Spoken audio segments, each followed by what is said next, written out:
7 মাস আগে আমি মিরপুর থানায় জয়েন করেছি।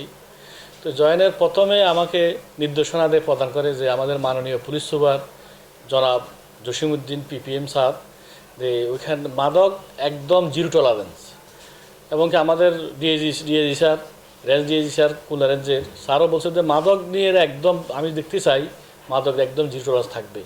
তো স্যারদের দিক নির্দেশনা এবং কঠোর নির্দেশনা মোতাবেক আমি জয়েন করার সাথে সাথে যখন আমি আসছি মিরপুরে, তখন দেখতেছি অনেক মাদক সেবী বা মাদক অফেনলি খাচ্ছে, ঘুরছে, মাদকের ধরা পড়তেছে না।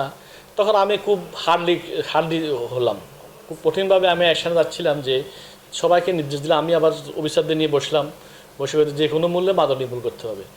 তখন আমি প্রথম থেকে খাওয়া পার্টি যেগুলো খাচ্ছে তাদেরকে গণগ্রেপ্তার করা আরম্ভ দিলাম। যে যেখানে বলছে তাদেরকে গ্রেপ্তার করে আইনের সুবদ্ধ, যদি তাদেরকে যদি মোবাইল কোর্টের মাধ্যমে হলে মোবাইল কোর্টে, যদি নিয়মিত মামলা নেওয়ার হয় নিয়মিত মামলা নিয়েছি।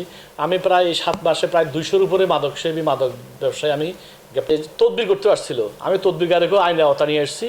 প্রথমে তারা প্রথম তদবিরকারী যারা আসছিল তাদেরকে আটক করি, পরবর্তী জিম্মা প্রদান করি। পরবর্তীতে আবার একজন আসছিল, তাকে আমি আইনের আওতা জেল হাউস ফেরান করছি। যেদিন তদবির গাড়ি সহ মাদক সহ তাকে গ্রেপ্তার করি। আর ইনি হচ্ছে আমাদের মিরপুরের নাম্বার 1, তাকে কিন্তু আমরা আইনতে নিয়ে আসছি। আর একটা ট্যাভেন্ডারল, যে ওদের এলাকার নাম হচ্ছে ট্যাভেন্ডার, রুবেল হিসেবে সবাই চিনে, ওই সব ট্যাভেন্ডার সাপ্লাইতে তাকেও কিন্তু আমরা নিয়ে আসছি। এর